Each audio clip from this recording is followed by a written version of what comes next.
Hello everyone. Today I'm going to be showing you how to create a loop in Axure. This will be in Axure 11, and I'll give you a preview of what we're going to be creating. So here on this panel we want to create this looping animation here that also cycles through 5 different areas, 5 different dynamic panes. And so you can see we have kind of 2 parts to this. We have the progress bar going across the top, and then we have the changing content below that bar. So we're going to actually separate those 2 pieces out. Let's start building. So the first thing I'm going to do is pop over here to Axure. Now I've already built this, obviously, but we're going to start fresh. And we're going to start by getting a box component, and you can make this whatever size you need to. I'm going to make mine 1260 by 500. Now I'm going to go ahead and lock that into position. I did that by pressing Control-Shift-K. We can also right click and choose lock or unlock from the context menu. Control-Shift-K right here. So we're going to lock that into place so we can drag across it and not move it around. Next thing we'll do is just start putting some of our basic elements out there. And I already have some of these things ready here. So I'm going to grab my H1, we'll call it here, and throw that into position. And so this is Arial Bold 32 font if you want to try to follow this exactly. And then we also need an image and some text to go to the side of it. So let me grab those items, and we'll throw that in there like that and like this. This is an image I found for free on a free stock image, royalty-free type of website. Same thing with the other images. Now let's go ahead and start creating our buttons. So for that I'm just going to create a box here. And let's get that about to the right size.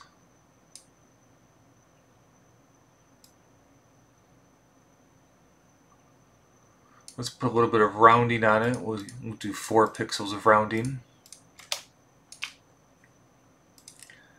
And we'll type in our text.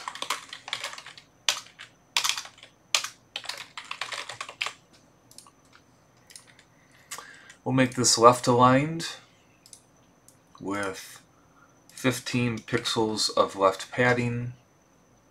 I'm going to change the font to Open Sans Bold 13. And let's go ahead and add our little dot here at the end of it. Zoom in on that.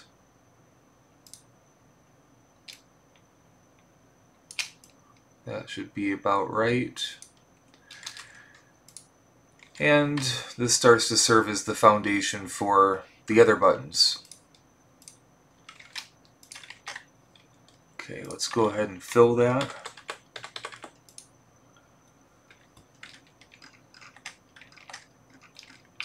And that's about what we want that to look like right there. Let's go ahead and create a few more of these.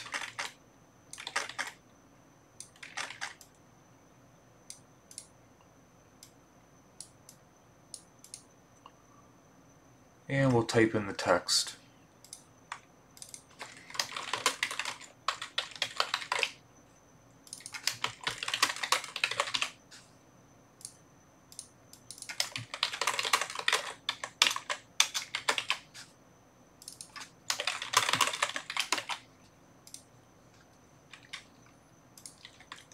A nice new feature of Axure 11 is the spacing feature. So we're going to go ahead and select these 5 buttons here, and if we wanted to, we could group each of these so those little circles stay in place. I'm just going to do it without going through that.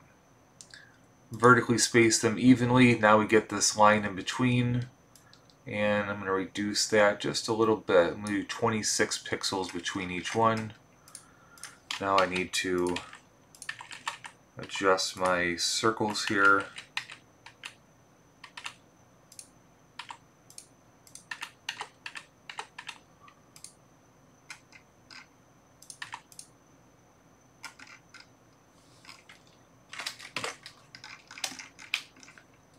It looks about right. I'm going to move all these things down so I have a little bit of space for the bar up there at the top. Maybe move that up a little bit. And let's start creating our bar. So we just want a nice thin bar here for this. Make it the width of that area.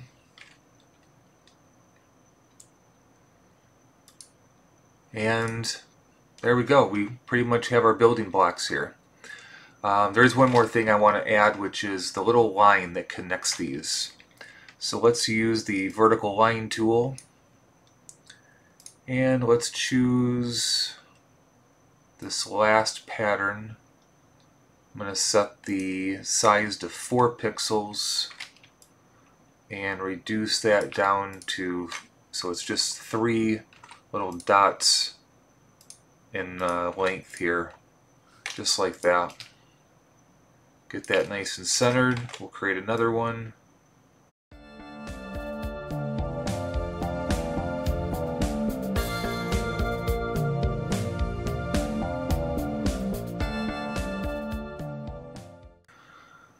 Okay, well, the first thing we're going to tackle now is the bar.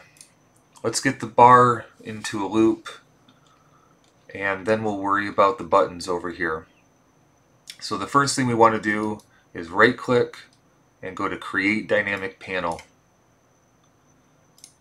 And what we can do now is go into this. I like to view it this way. And we'll right-click, add another state. Actually, I'm going to duplicate.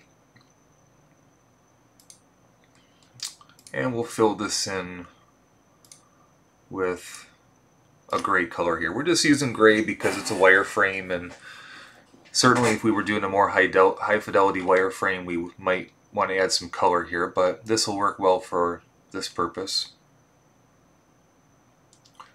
And we'll exit out of that. Now we have our 2 layers, if you will, our 2 states inside of that dynamic panel.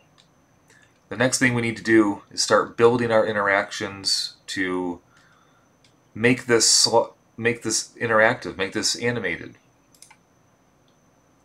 So the first thing we're going to do is we are going to start this with the loaded option. So basically, when this page is loaded, then this will happen. So we've got the loaded. What do we want to happen? Well, let's just make sure that our panel state, and we do need to rename this, but our panel state is state 1, just to make sure we're in that default scenario. And before I go any further, I am actually going to rename this. We'll call this progress slider. Okay. And the next thing we want to do is actually transition to the slider. Now, the trick to doing a slider like this, or some kind of progress indicator, is, well, we're going to go to set the panel state, and we're going to change it to state 2. But the key here is we want to do an animate, slide right. Now, just for our testing purposes, I'm just going to set this to 1000, which is 1 second. Animate out, change that to none. And we're not hiding anything, so we don't need to worry about that. So we'll hit OK. So basically what this is going to do is take the state 2 of this dynamic panel. If we go into the panel, we can see state 2 is the gray one. And we're saying transition to state 2 and slide it right, actually linear, I missed that, slide it right in a linear motion at a rate of 1 second. Okay?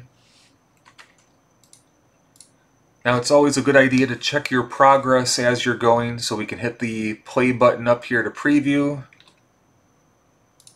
And here's our page. I'm going to refresh and look at that. We can see that the motion is happening just like we want it. But the next thing we need to do is loop it. We want that animation to continue, not just stop. So let's go back here and let's think about what do we need to do next. Well, we just told it to take 1,000 milliseconds, 1 second, to transition. So we don't want anything else to happen during that 1 second period of time while that transition is occurring. So we're going to add in a wait function here, and we're going to say wait for 1 second before doing anything else. After that 1 second, we can set panel state back to state 1. We don't want any animation on that. Just change it back to state 1, just change it back to a white bar. That'll happen instantaneously. Now comes the tricky part. And it's not difficult, it's just a trick of Axure, because Axure does not have a looping mechanism built in.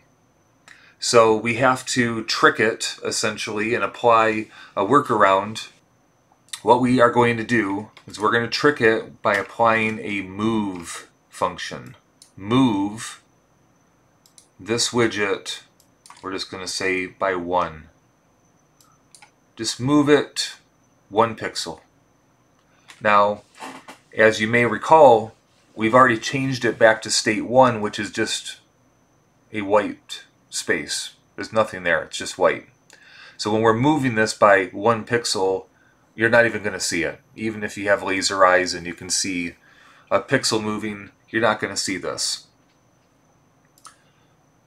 Now, the next part of this is we need to enable cases.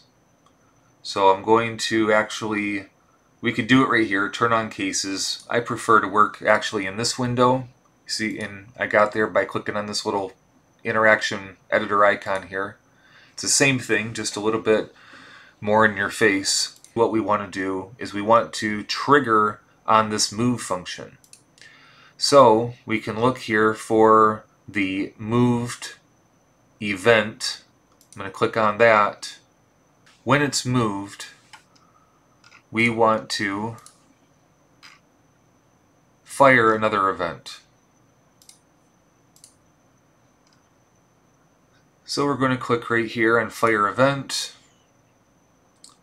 and we want to fire it on this widget,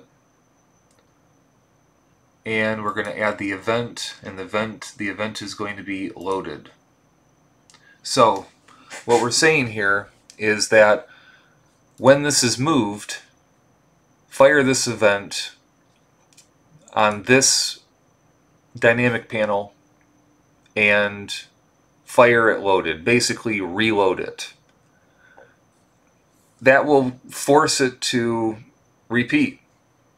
It's reloading it, and therefore it's going to come up here where it says loaded, and it's going to run through that sequence again. There are other ways to do this. This is one of the better ways probably. And so let's click OK. Let's go back over here, refresh, and now we can see that that is just repeating and looping over and over again. Alright, next thing we want to do is we want to have a sequence to these buttons as well. So I'm going to select all of them, right click, create dynamic panel. click on the little icon there, view all, right click, duplicate. I'm going to change this to horizontal, duplicate, duplicate, and duplicate. 5 states for 5 different buttons. So the first one, we actually want this to be filled in. We want the text color to be white, and we want the fill of the little dot to be white, just like that. Now we're going to take that button, copy it, and highlight each of the buttons, each unique button in each area, right click on one of them, paste special, paste style.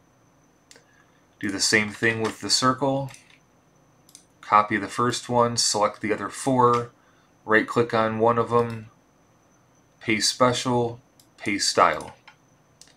Now we have our 5 different styles here for these buttons. Alright, now if we exit out of that, we are just right back to our screen. And remember, behind this are those 5 states. By default, we see state 1. So let's start building our interaction on this dynamic panel. New interaction. We're going to choose loaded because we want this to start when it's loaded. And let's go ahead and open this up because here we do need cases. Turn on cases, add a condition, new condition. If the state of this panel equals state of state 1, that's the case that we want. And actually I'm going to hit OK. I'm going to give this a name first. We're going to call this 5 buttons. Okay, let's go back in here. So what do we want to do? Well, if the state is 1 when it loads, then remember we want it to sync with the gray bar we have going from left to right up there. We want it to sync with that. So we know that that gray bar is going to start animating as soon as it's loaded. And we know that it's going to take 1 second, because that's what we have it set for right now, take 1 second to scroll across. So by default, this button's already selected. We want that to remain selected during that period of time that the bar is scrolling across. So we want to add a wait function here under this option here. So we're going to click on wait. 1000 milliseconds is exactly what we want. And then after that, we want to set the panel state of the 5 buttons to state 2. No animation needed.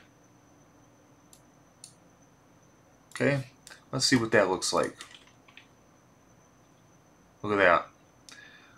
You saw when I refresh, it goes from 1 to 2 in sequence with the top bar. So we're on the right track. Okay, so let's go ahead and continue that functionality. So we need to add a case. Case 2, when the state of this panel equals state 2,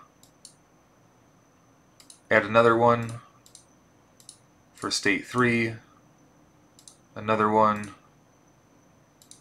for 4, and the last one for 5.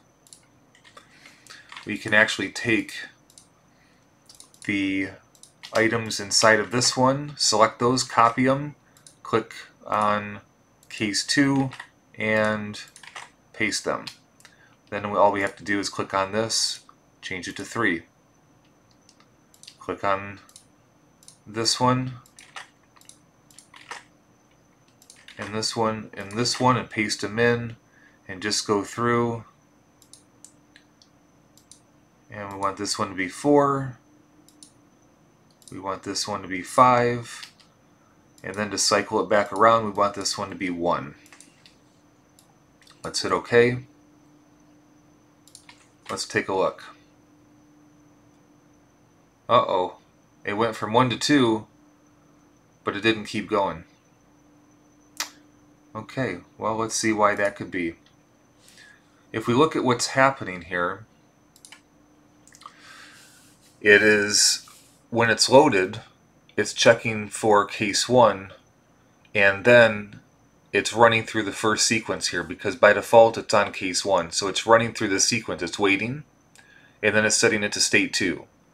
That's as far as we're getting right now. It's not executing on anything else after this point.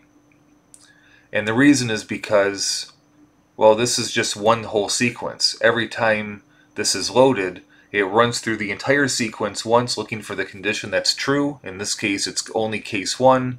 That's all that's executed on. And then there's nothing here to loop that.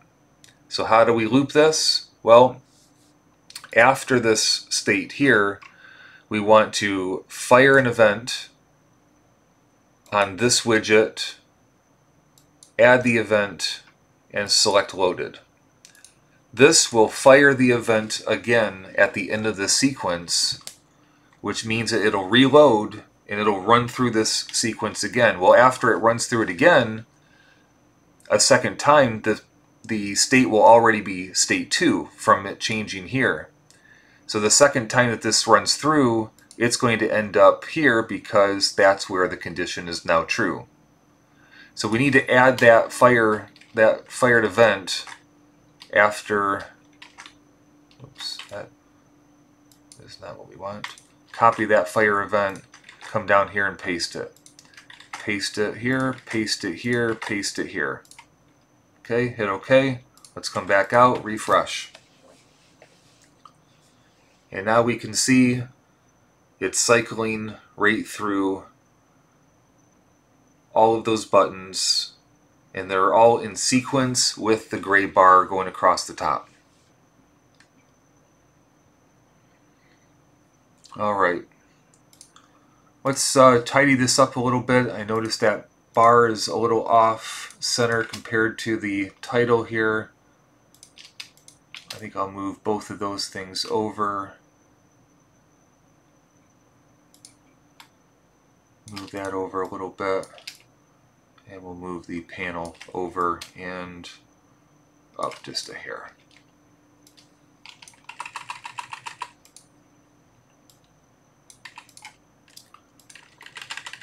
Okay, get our alignments good here.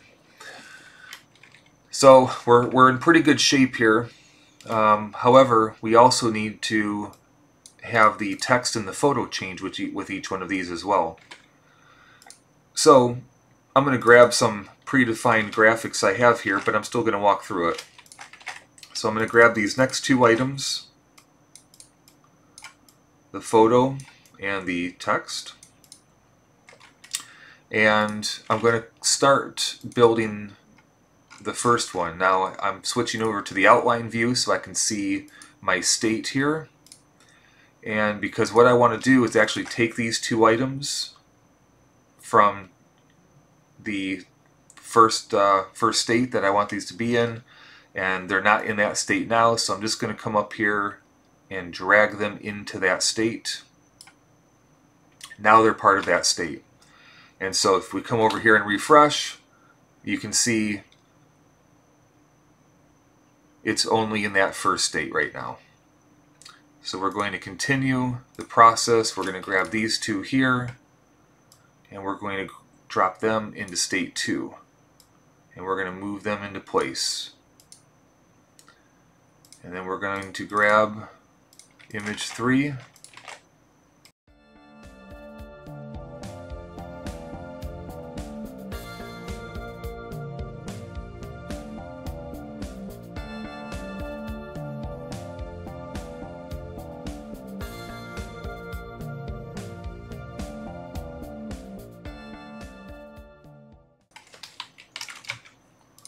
There we go. Let's take a look. Refresh.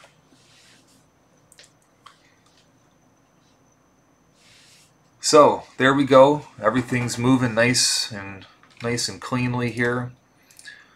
And so the last thing that we want to do is, now that we're done testing, we can see everything's working correctly. We don't really want this going at 1 second. That's a little too fast. Let's change it to 7,000 here, 7,000 here, and in each one of these.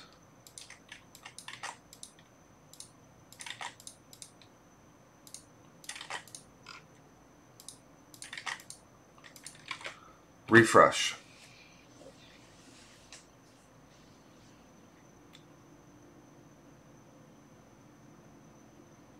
And there you go. That's how you create a loop. A couple different ways we're doing it here actually. We're doing it with the gray bar using the move function, and we're doing it with the 5 buttons using states and the fire event to reload those conditional states. Now I realized towards the end of making this video that I did make a mistake, and so I want to correct that. So as you can see here, if I refresh, obviously I sped it up. If I refresh the page here, we can see that the gray bar is moving. Every time it repeats, it's moving that 1 pixel move that we set it to. So let's take a look at that. So what we actually want to do here, if I click off of everything and I just click on the dynamic panel, we can see the interaction applied to the entire dynamic panel. There's actually a little bit of a better way to handle this. There are some other tricks you could do to make this work, but we are going to select the interaction, we're going to cut it, we're going to go into the panel, and we're going to click on the first bar and we're going to paste the interaction here. Now we do have to update the panel here because with that copy and paste this got messed up, but actually we don't need this. Originally this was setting the state to state 1, but we actually don't need this, so I'm going to delete it. Whenever you're wireframing, you always want to try to have the fewest number of components and the fewest number of interaction steps. And as you're building things, you'll oftentimes find that you have more stuff than what you need, and so then the idea is to refine that and optimize it by reducing it down.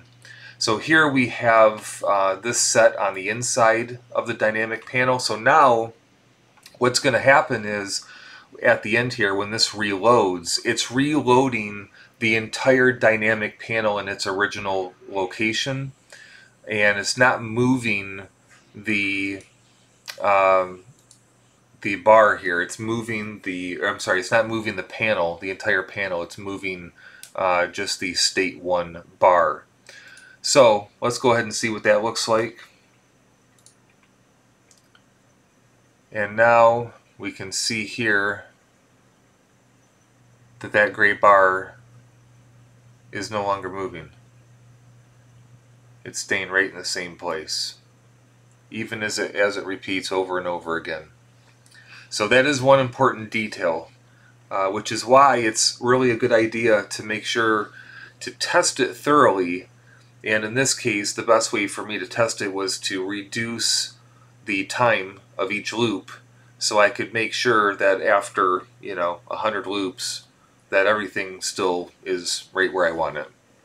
Now we can also see that the buttons over here are not matching up to it anymore. Well, that's just because I only increased increased the time frame, or I guess decreased the time frame on the bar here, on the progress bar. I didn't touch the time frame over here. So as we correct that now, we can just come back out here, and instead of 200 milliseconds, we change this back to 7,000 here, and 7,000 here, and now refresh, and everything will be in sync, and that bar will no longer move.